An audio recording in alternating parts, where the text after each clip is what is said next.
Namaskaram. Good morning, good afternoon, and good evening to all our viewers around the world. I'm Subramaniam, accompanied by Vishu, Akshaya, and Vibha, and we welcome you to another session from Sambash.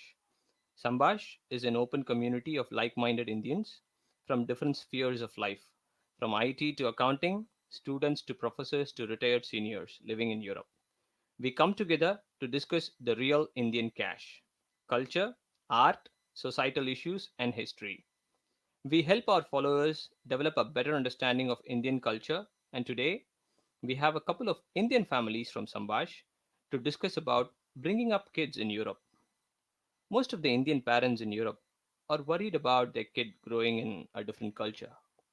They're worried because they fear that their children might miss cultural affinity with India. Children are taught with the European history, and when they interact with their friends, India is often being tagged as a casteist, cow loving country, the wrong history that is being spread about the country. And when such things discussed among friends, Indian kids are finding it difficult to tackle such conversations. They tend to learn the same or agree with it. For example, it was British who made India as one country. If not for British, they wouldn't be one nation. The challenges of a parent during such a situation is that they try to correct their children's understanding with the truth, but it is often overlooked or undervalued as it comes from fewer voices, also from the same house. To understand this, we have invited a couple of Indian families from Sambash living in Belgium. Let us now begin with the kids. Hello, kids. Hello, Yeah, can you guys quickly introduce about yourself? What you do, which class you're from? hello. I'm Vishwanath Budoria. I'm 14 years old. I go to a school in Tervuren, a nearby village, and I will be going to third year of secondary, which means ninth year in India. Great. What about you, Akshay? Hello, my name is Akshaya Arun. I'm 11 years old. I'm in grade 5 to 6. Summer vacation is now going on, so I'm counted as in board. And I love art, all types of art like drawing, sketching, craft, reading, piano, writing stories or telling stories. Ah, good. What about you, Vibha? Hello, my name is Vipa Valdoria. I live in Belgium. I go to a local Flemish school, which means I learn in Dutch. I am 9 years old. I'm going from fourth to fifth grade, and my hobbies are acting, singing, and Carnatic singing, writing songs and stories, ballet, Bharatnatyam, swimming, violin and piano, and drawing and sketching. Oh, that's a very long list. So you also learn Carnatic singing, is it? So you learn on it online, or do you have teachers in Belgium to teach you? Next year, I'm starting in September with one of my teachers, and I'll be doing it at her home. But now I'm doing with another teacher online. Very nice. Okay, so I have one question to all of you. Maybe we can start with Vishu. Do you guys talk about India or Hinduism among your friends? My local friends ask me more about India and the history, benefits of yoga, the languages, the culture, the Hinduism, Buddhism. And if I talk to my Indian origin friends, they're always hesitant to talk about it. They don't openly talk about it. They are always moving on from the subject. They're not really interested in talking about India, which I sometimes find is a bit disappointing. Hmm. Okay. What about you, Akshay? Well, assuming that 80% or 450 of the classes Indians, we don't talk that much because my teacher assumes that Indians know about India, which is of course true. But we do celebrate festivals like major or important ones like Diwali, which celebrates the welcoming of Rama, and once I think we had a topic about journalism where we had to write the good and bad things about our home or host country. I chose my home country, which was India, and I found many more bad things than good things. For example, the good things were people are intelligent, hardworking, and great at studies. But bad, there's pollution, there's a lot of honking, noise, there's traffic problems. There are a lot of street dogs in India. There's punishment for kids at school, like that. So, yeah. So you don't like punishments, is it? No, No definitely kids no. like that, of course. Yeah. So to understand it better, Vishu, you go to a local Flemish school, and Akshaya, you go to an international school. That is why you Yes, see a lot of Indians in your class. Am I right? yes. Okay, great. So what about you, Vibha? I actually only if my friends ask something about India, then I will reply. But we also they also ask me something when we learn something in the class about India. Like one time in Club Crams. Club Crams is a kid magazine we get from school, and then there was written how they celebrate Diwali, and then why they celebrate it. They wrote that Rama, he comes back from kind of prison. It is kind of prison because he comes from 14 years exile in the forest. And there was written that they light candles and burst crackers. And then one time there was also in Zetelier class is about cultures and different religions. There was written about different countries, how they celebrate New Year, and then there was written one about India and Nepal, and then there was also one in Talcanis. Talcanis is where we learn more about Flemish, and then in that there was written like there was a girl called Yamini Arora. She lived in Calcutta, and then she was one time going to school, and then she saw big juicy guavas, and then she bought a few, and then she put it in her tiffin. In her tiffin there was also roti and paneer sabji. That was her favorite food. And in the story there was also written that she eats lot of dal and chawal. Dal is a protein soup from India, and chawal is just rice. Nice. So the school magazine that you are referring to, so it was written by you, or it was written by the school? I mean, the school itself. No, you pay in the beginning of the year, and then they just send you each month, like and in there is written everything what happened in that month. Okay, so it is them who had references of Ramayana and a lady from Kolkata who is interested in Goa and Chawal, is it? Yes. Okay, great. So this is interesting. To Vishu and Akshaya, do you guys learn about Indian history in your history lessons, or Hinduism for that matter, in your history lessons? Not at my school and not even in the past. Whenever we are learning about civilizations, the Romans, the Greeks, Mesopotamia River, the Egyptians, the Indus Valley civilization was never mentioned. It was never taught to me at school. It's interesting to know, but you still know about Indus Valley civilization. How do you know Yeah, about my it? mom, me and my mom, when I was talking about civilizations at home, my mom told me that there was also an ancient Indian civilization, and at the time I was completely baffled that there was something in India at the same time, or even earlier. And I was really interested, so we talked a bit more about it. Okay. So do you know the geography of the Indus Valley civilization? No, I don't remember, but I like all the other civilizations, it's always near a river so that they have easy access to water. Hmm. Okay, good. What about you, Akshaya? Well, one topic discussed in class 3 was freedom fighters of India. Um, I knew that Mahatma Gandhi was a popular choice because he used words. But I know that there are also other people like Bhagat Singh. So I chose Bhagat Singh. But how I did you know about Bhagat Singh? I watched him from a movie. It's called as Rang De Basanti. Ah, Yeah. hmm. Okay, so you learn about Bhagat Singh from the movies. Okay, good. Yes, it's a nice Viva, you movie. want to say something? I also know about Jhansi Rani and Shivaji Maharaj from the movies. Oh, from the movies, is it? So, what do you know about them? What do you know about Jhansi Rani? What do you like about her? That like on the end when the British and the Indian army was fighting, that she jumped from the very high castle with her white horse.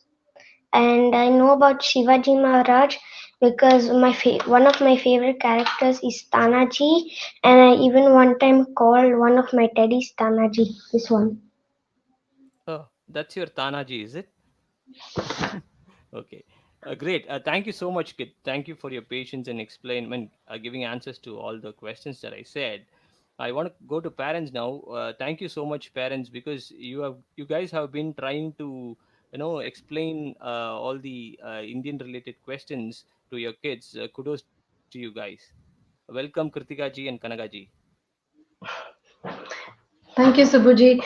But all said and done, I think as parents, what we often find is the lack of access or to information and lack of access in the mainstream history books and so on. For example, there is not a lot of discussion happening on the contributions of Indians in the two world wars. These were essentially European-led wars where several Indians lost their lives. We were sort of kind of forced into participation, which we did before the war for the British. But the acknowledgement in the books, acknowledgement in the history is not seen, at least, for example, Vishu never read about it.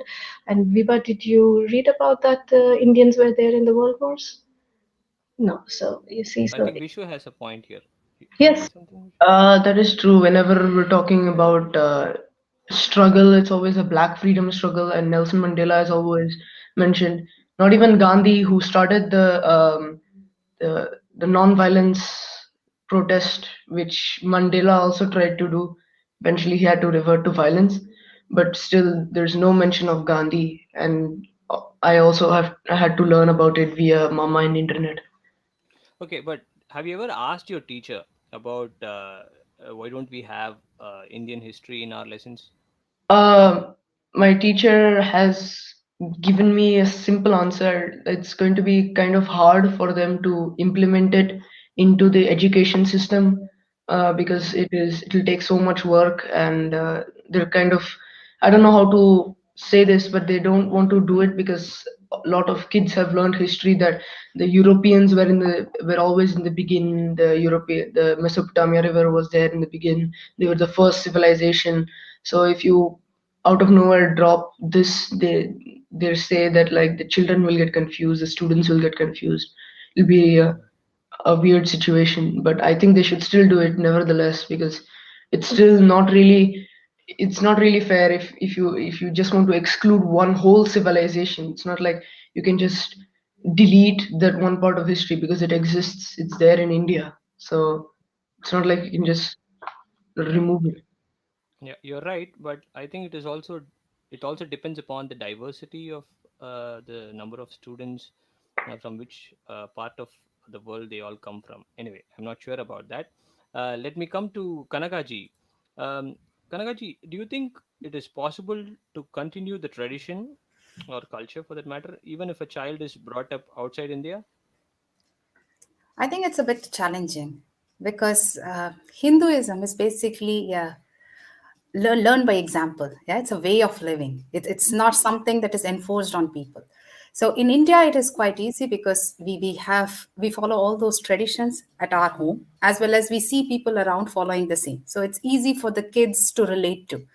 But here it's quite limited to what they see inside their house. Yeah, so they don't see people following the same tradition, so it becomes a bit challenging for the kids as well to relate to, because they sometimes feel that, okay, this is something we follow and not the others, maybe we are different. Yeah, so that's where the difference comes. They don't see that it as a natural way, or it's the culture that we have that is imbibed in us. It's not just we are, yeah, different people. Yeah, but do you think it is necessary for your kid to to know about the culture and to know about the tradition and try to follow it? Definitely. Definitively, of course, yeah. People should know their roots, and we should know where we belong to. We should have good knowledge about, yeah, our history, our traditions, our culture. And it's a bit unfortunate that we don't have that available, of course, in outside of India. But then I do see that parents, or the community, the Indian community living outside of India, they put a lot of effort to ensure that their kids do not lose their roots. They do get the needed information, or at least celebrate the major festivals and follow the cultures. They meet up, they have get togethers to know about India and the culture. But of course, it's more limited to the people or the community. It is not outside of the community. But indeed, it is very important that kids are aware where they are coming from, what are their roots. Yeah, that is what we as Sambash are also trying to do. To bring all the Indian diaspora together, and create an ecosystem where they can continue their tradition, and know. I mean, kids also know about their culture. Thanks for that point. Thanks to pointing it out, Kanagaji. Now coming to Kritikaji, um, no, your kids are going to a local Flemish school. So is socializing with other children, when they make friends, is there a problem when you teach so much about Indian culture and Indian tradition? Don't they find it overwhelming? Uh, yes and no. Yes, we keep their agendas quite booked because, like Viva counted and Akshaya counted the numerous things that they do. They starting from violin, mridangam, Carnatic music, and whatnot, and and where they also learn where you. I would like to bridge is to see that they're also learning enough of Western classical music. Weber goes to the local Flemish acting class. Vishu does electronic music. So all this is in the Western classical sphere and the Western. So there is a good blend of integration. So what, as a parent, what we are trying to do is give them the choice of East and West, so they can pick and choose for themselves what is good for them. And often we have this discussion, you have a bit too much, do you want to drop something? But we see that the kids are so curious, they just want to pile on. So it's not just this, they also do sports, so they go to the local football and badminton clubs.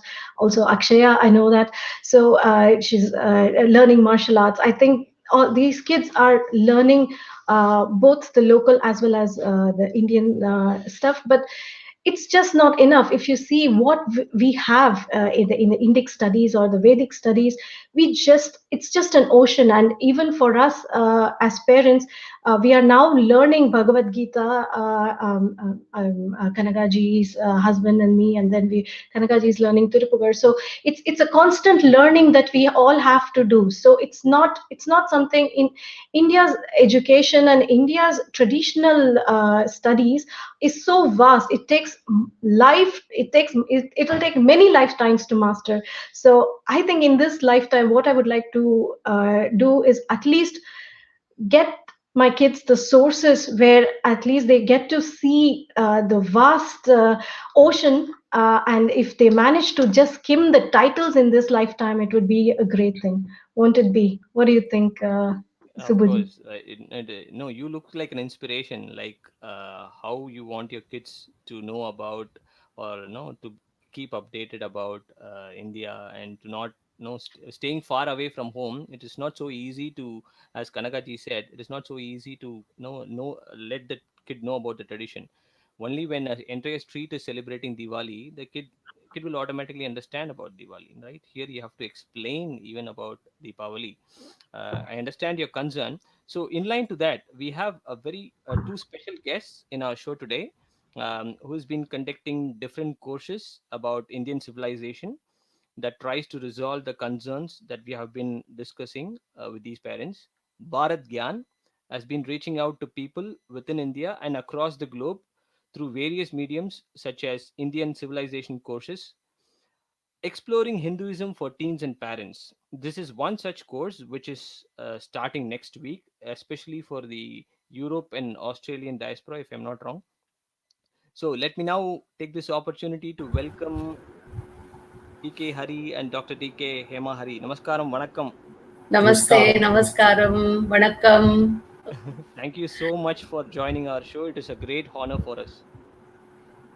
It was very nice for us to listen to the children speak, and it is amazing the clarity of thought and the passion they have. I'm really, really proud of them. I'm so Thank you. happy to be on the show. Thank you so much, madam. I hope our audio is clear to you. Yes, yes, Yes, yes. absolutely. Okay, great. So we want to have a couple of questions. We don't want to go in detail, but kids are quite interested about the course. So let me put forward a couple of questions to you. So what motivated you to put this course? Well, fundamentally, the kind of questions that the children had. But before that, I before putting on the course has come fairly much longer in our journey, Later. much later in our journey, and you won't believe it. Sitting in Belgium, our journey started in Belgium as well. It started in the Tintin Museum. In So Brussels. in Brussels, so our idea for Bharat Gyan, it started in the year 2000, because we used to also keep traveling, and we used to see how everybody is celebrating their culture, and I could relate to the angst of the children here, that nobody speaks about India, the Indian history, it just does not exist in the minds of the rest of the world. So we used to see all those nice things and wonder, why does India not showcase itself? And then we started compiling, and Kritika ji just said, you need more than one lifetime. So the compilation, it's going on. Even now it's going on. And all our information came only by asking questions, innocent questions like how these children are asking. So we would ask these questions, then compile the information. The more you compile, it leads you to more questions. So then you go chasing for the answers of those questions. So that is how we started compiling. And once we felt that there is some sufficient critical mass to be able to address and get an overview of at least some part of the civilization, that is when we started writing books 10 years ago.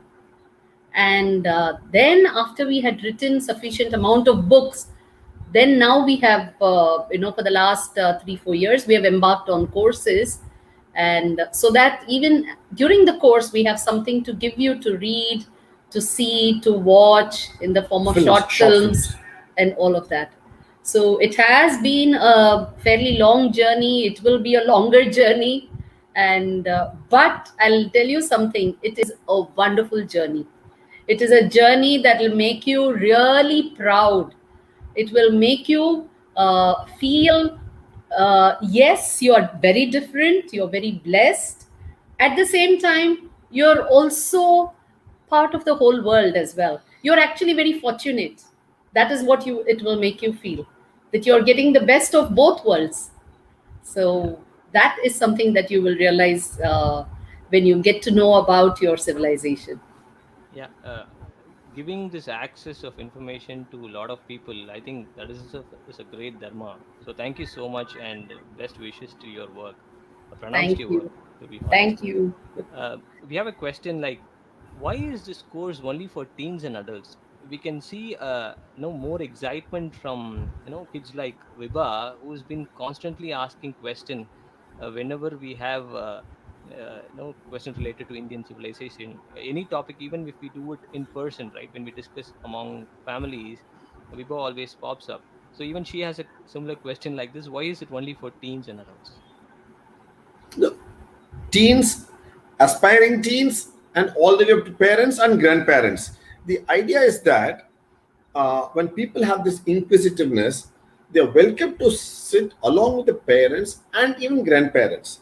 So, in our Hindu thought, our Indian civilization, it's always the parents and grandparents who taught the next generation. It was actually more the grandparents teaching the grandchildren and the parents teaching them a little bit, because parents will be busy with their work, the official work, the work in the home, everything, with the household activities, everything's going to be busy keeping the parents, but the grandparents will have the time. That is why we had this idea of joint family.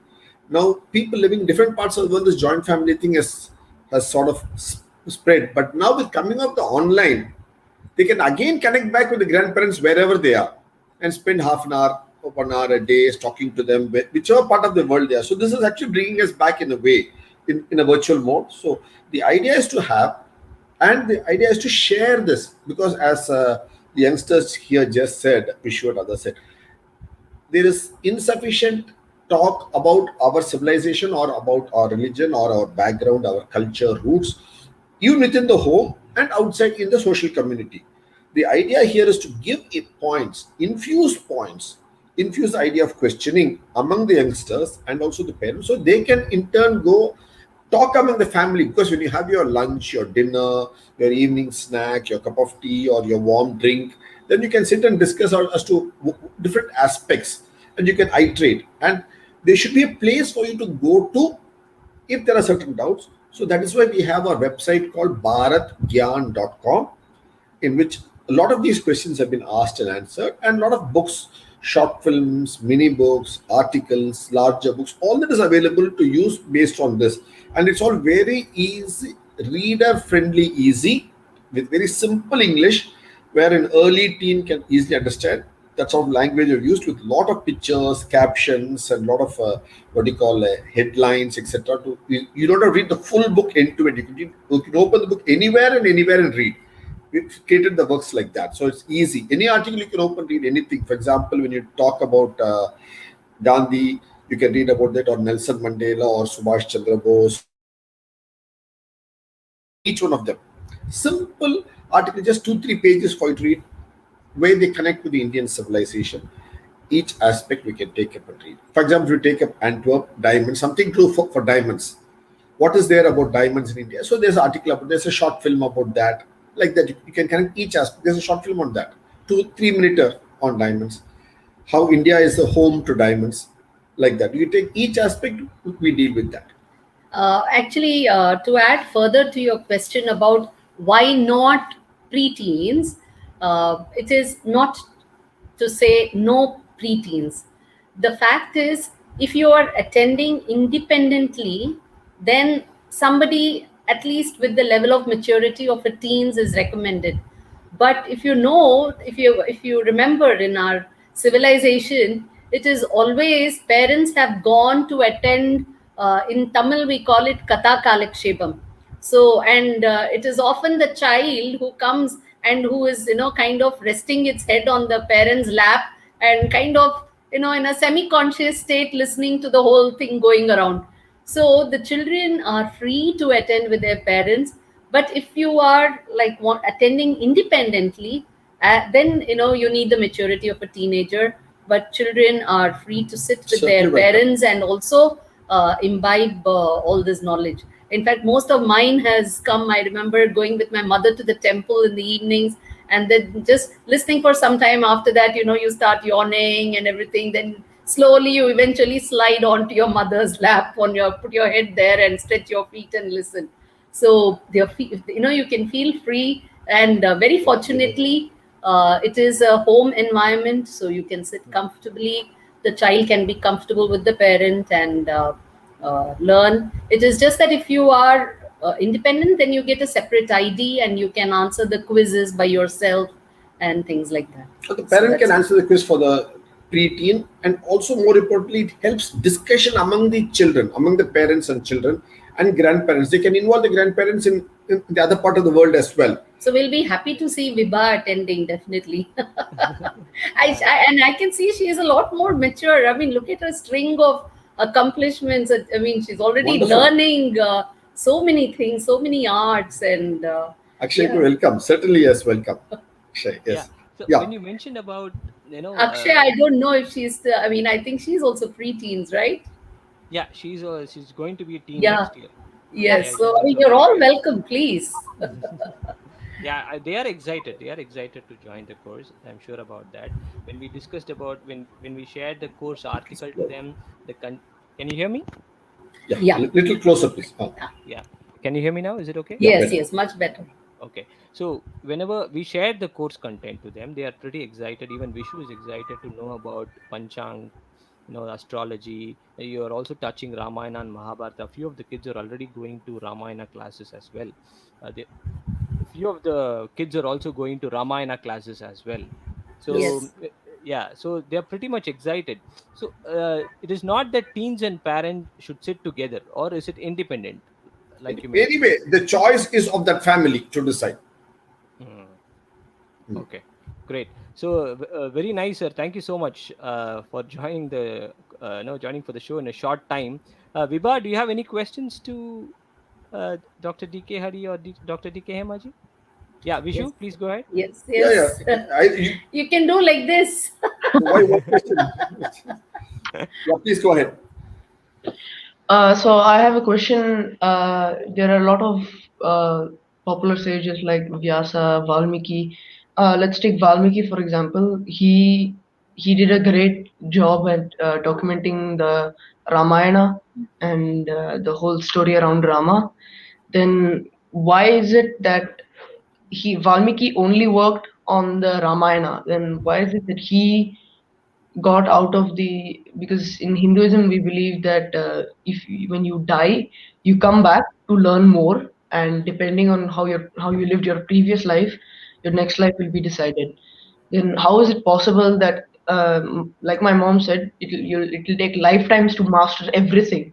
How did Valmiki get out of the system of the infinite lives? Because if you have mastered everything, you come out of the system. So how did Valmiki, if he only worked on Ramayana, how did he get out of it?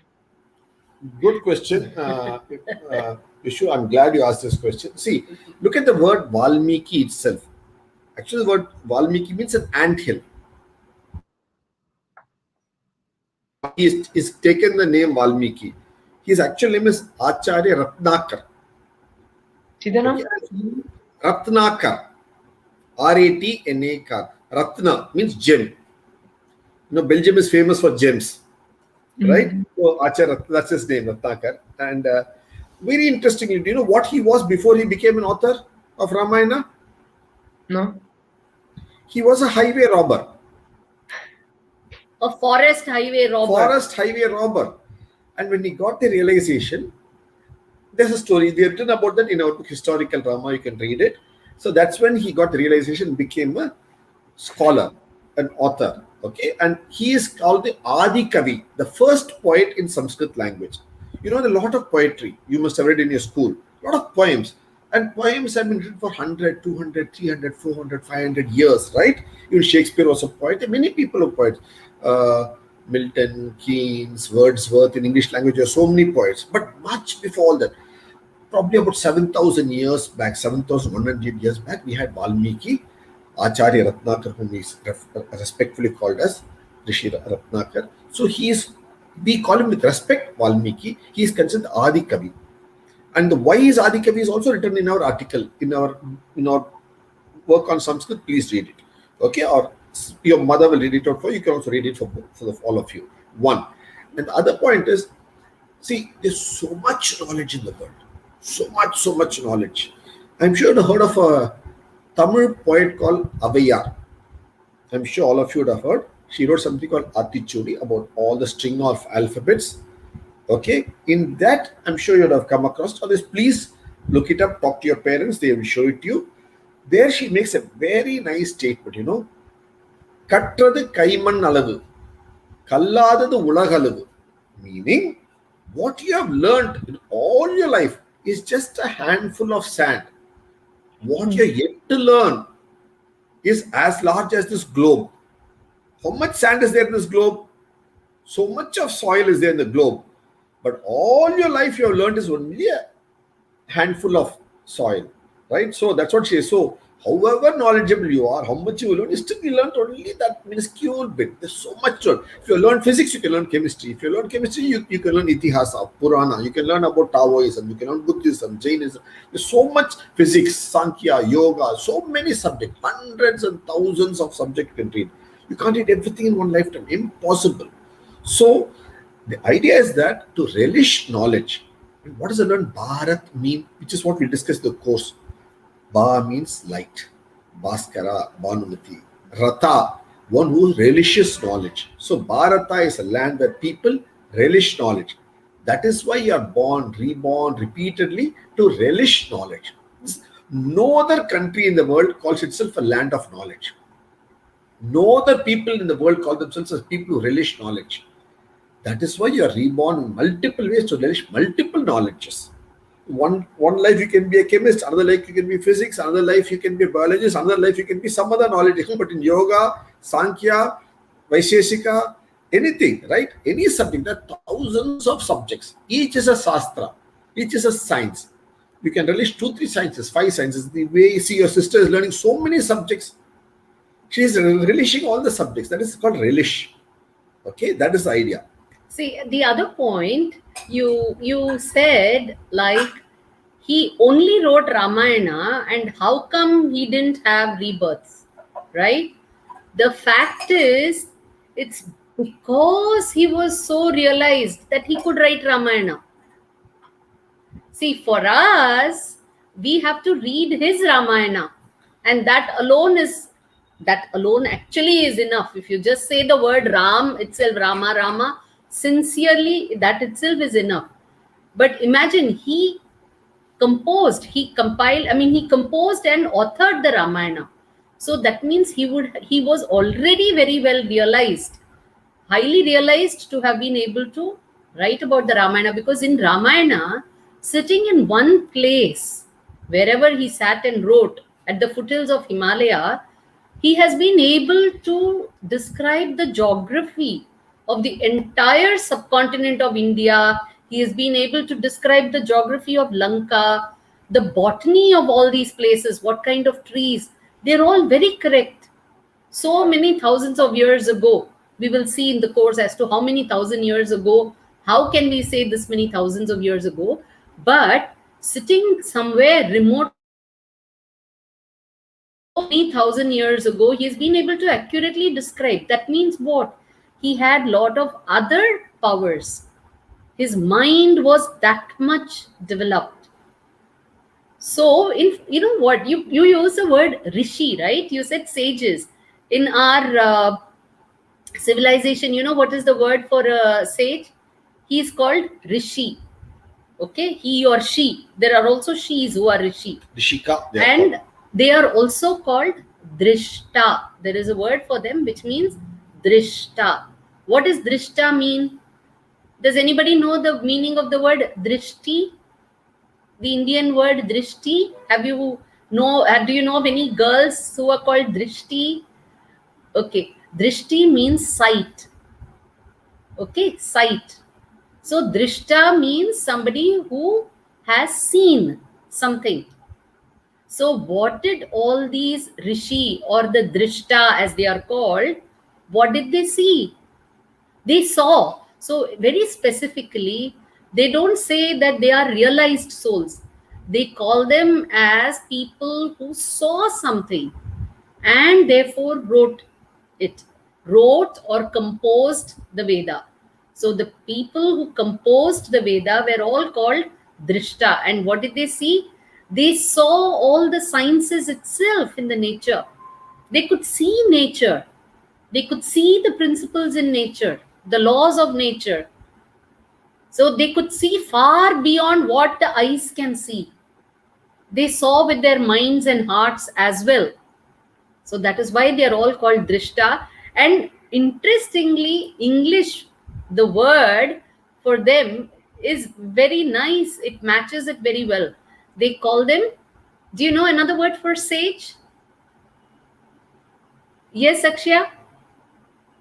Rishi. Rishi, yeah, It's an English Indian word. English word. English word? It also starts with S. Saint. No, Saint is different. Seer. Have you come across the word seer? S-E-E-R. Just check it out. S-E-E-R. See in the It's dictionary. another word that they use for especially Indian rishis. And seer, look at it. Seer, somebody who sees. So the drishta, the rishis who are able to see beyond what the eyes can see. So Valmiki and all those rishis are all Drishta, and it's not that they were rishis only then. There are rishis even today. Today, There have been rishis in the in past. different parts of the world. For example, take one example. Since you're both in, all of you in Brussels, I'll ask you, across the North Sea, in England, few hundred years back, somebody saw an apple fall. Right? Is it the first time he's seen an apple, or he's seen apple before that in his life?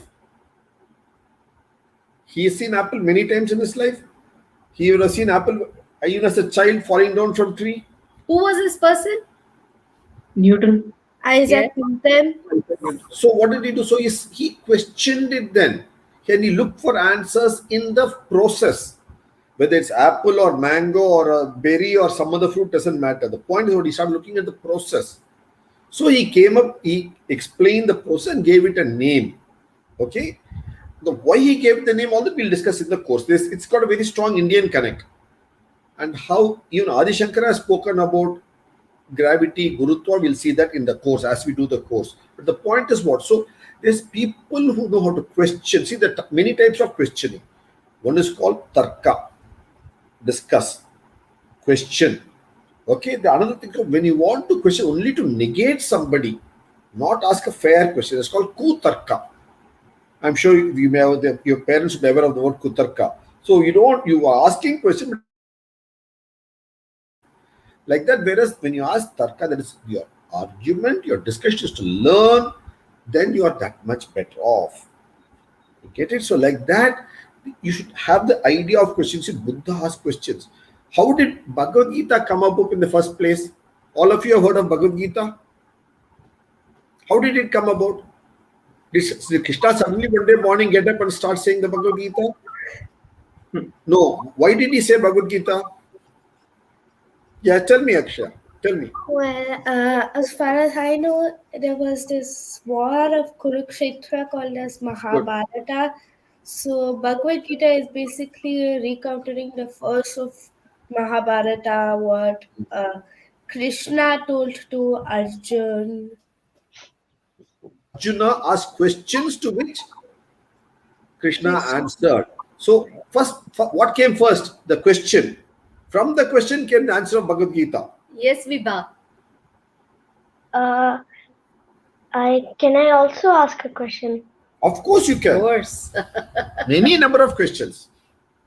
Actually, my mom says there are like lots and lots of topics about India. Then why you only have 20 topics? Are the 20 topics the only things in India? No, no, no. There are many topics. We have divided into 20 sessions. This is only the first round. Once we do the 20 sessions, we'll have a break for a couple of weeks. Then we'll do one more 20 sessions with a different name. This is called Exploring Hinduism, as the topic says, where we'll try to explore. When you go into a cave, or when you go into a museum, or you go into some big field, would you do everything in one day, or you do only in pieces, bits and pieces? Step. You go into a museum, there are 25 halls in a museum. Can you go into every hall in the same 1 hour? So you go one hall by one hall by one hall, isn't it? Like that, we explore a little bit of it in the first 20 sessions. Then we take each is called a quarter. Okay? Then we take a break for 1 or 2 weeks, learn a little more from whatever we discussed along with the other school lessons. Then we go to the next quarter where we take one more aspect and discuss. Then we again take a break. Then we go to the third aspect and discuss. Each is 20 sessions. Okay? Get it?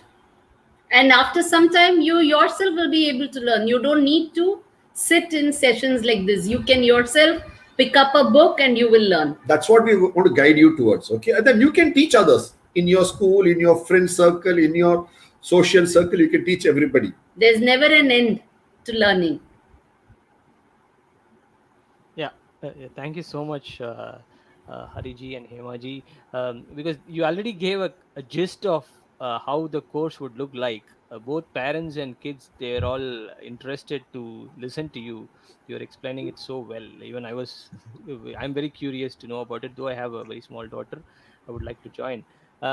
We have given the course details in the link below. I request the audience to go through it. You can register for the course through Bogia. Bogia is the registration partner for us who takes care of registration in Europe. Before we sign off, do kids or parents have any other question to our guest?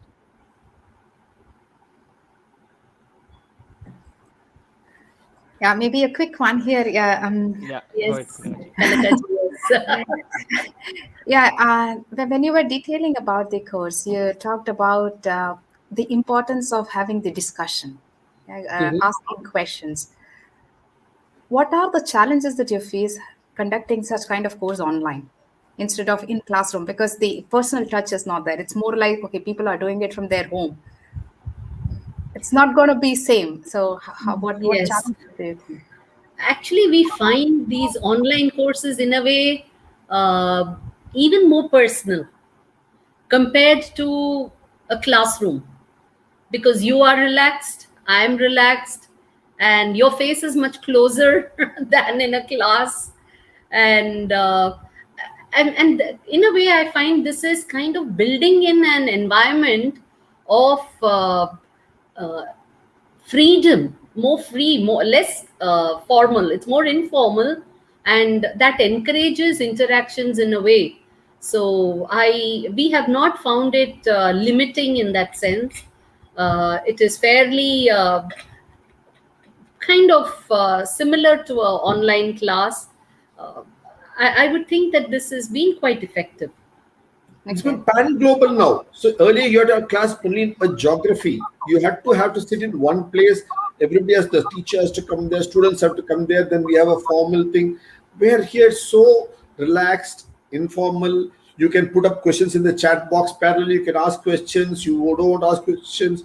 You can listen quietly. And the key point is, suppose you didn't understand the 34th to 38th minute of what we discussed. Either you said or said, you can always go back to the recording and listen to it again. Yes, A which second time, third time. We will just say, this is there in this book. Please refer to this book. You can apparently go back there, check which book and refer to it and send us a note. So it's so much, it's actually opened up a new window. actually the recordings are a big plus point. The recordings will be there. You can that is another plus point as well. There's always going to be plus and minus in both modes, and Yeah, the reach is I high, find it good. definitively. It's not anymore Yes. limited to few number of people inside the classroom. So indeed, Yeah. that's. But isn't it challenging to get the kids sitting at one place and concentrating on See, online? it doesn't matter, so long as the inputs are going into the ear. One beauty about children, we think they are not listening. We think they're not paying any attention and they're doing something else. But they're always all ears. You would know, right? You would think that the child is doing something somewhere in a corner and you would be busy talking about some topic, and later on they'll come back with a question on that, on a delicate thing that you don't want them. You think they've not heard, but they've heard it actually. So in fact, in our class, this is just beautiful. I love that kid. He is like a preteen, but his brother had joined, and their father is a very great enthusiast of the subject, and he has done all our courses so far. And he was very keen for his children also to get into this. So this guy would attend from his bunk bed. So it looked like a bunk bed. I mean, so that's what I think it is. So he was on the lower bunk, and he had his camera. I don't know the orientation, whatever. He had something to hang Hang on. on to. So the whole class, we would be seeing him swinging. He would be Hanging on. hanging on to this and listening continuously. And he would ask questions sometimes. And if we pose him a question, he would answer. So He was literally hanging on to the class. And yeah, he's a preteen. a very young kid. He must, in fact, just be even about less than 10 or 10-ish or He's a something. preteen and he enjoyed it. Actually, he went to not one course, couple of courses. That means he had innate interest. So I think children these days, they are keen They have a sponge, they catch on. and Yes. they understand, and they have this ability to multiplex. They are busy. They are. I'm sure your children, they are busy watching TV and playing their iPad as well. and also chatting with us. So They can do all they three. can do all of that. That is the beauty of it. Multitasking has become a norm nowadays. Yeah, definitely. I totally agree there, because children do learn subconsciously. So it's not necessary that they have to look into the screen and be attentive, but they do learn it in the background. Yeah. But we Okay, show a lot of thank you. slides for them to catch on points. We show a lot of slides in our courses. We Yeah. prepare a lot of slides specifically for each class. I Okay, have and Kritika ji, yes, please. one question. So Viva has been trying to put my hand up. No, please. So my question is like, are the kids able to read about our rishis or rishikas? For example, if they learn about Sankhya and so on, are they able to then map it on to the education, the regular education that they are having? So I want to somewhere by the end of the course want them to challenge the discovery dogma. If not this course, then the next course, whichever is going to open their heads up to Indian scientists and Indian rishis, and then lead the way to the Western education. Good point you raised up. Thank you so much. Let us not look at challenging the system for now. That's too strong a point and too far a point. I would suggest that let all of us, including us, get soaked into these ideas for a little more, few more sessions, for a few more courses, a couple of more years. Then we have a larger body of youngsters who can put it up and encourage each one of them to put up the points they learned that day in 5-6 lines in the course material for their notebook, as well as in their blog or in their WhatsApp messages to their family members in different parts of the world. So they will suddenly they'll see that, okay, they are saying something very nice just in 4 sentences, 5 sentences to their cousins, maybe in Australia, Fiji, or wherever they may be, or they may be in some other part of the world, Hong Kong. Whichever part of the world their cousins are, friends are, they can start sharing. Their grandparents were whichever part of the world, uncles, aunties. Suddenly you see that will how we have to build up the overall level of understanding across the world. The youngsters should start writing about it small. Don't expect to write big pages. No, just 4 lines, 5 lines in their messages, their way. And if they compile it together and give it to us, we'll put it up in the Bharat Gyan blog under their name. So they will know that they have a place where they can put up their learnings also. Okay, that will be nice. Yes, please. Great. Very Any nice. more Thank questions? you so much. Thanks. Yeah, it's a very comprehensive. You detailed it so well, Dr. Hariji. I hope my audio is clear now. If you don't have any more questions, kids and parents, maybe we can close the session. Okay. As a final statement, I request all the audience to go to the link description and check out for the course content, as well as you can register via Bogia. This is exclusive for Europe. You also have a coupon code. Please write to sambash.be@gmail.com. You'll get a Bogia coupon code. In this moment, I'd like to thank Bogia, Miss Malati, who has been trying to catch up with Bharat Gyan and try to help this course spread in Europe. So thank you so much, Dr. DK Hari and Dr. DK Hema Hariji. Thank you so much for the And content. we would like to thank you, Subramaniam ji, for this initiative you are doing through Sambash, getting all the like-minded people together on a platform and now using this very well. So because going for this coming decade is going to be an online platform decade. So you're one of the early people to start this, bringing people together, as we say in our Indian thought, Sangye Shakti Kali Yuge. So in Kali Yuga, it is going to be Sangye Shakti, which is what you're trying to do.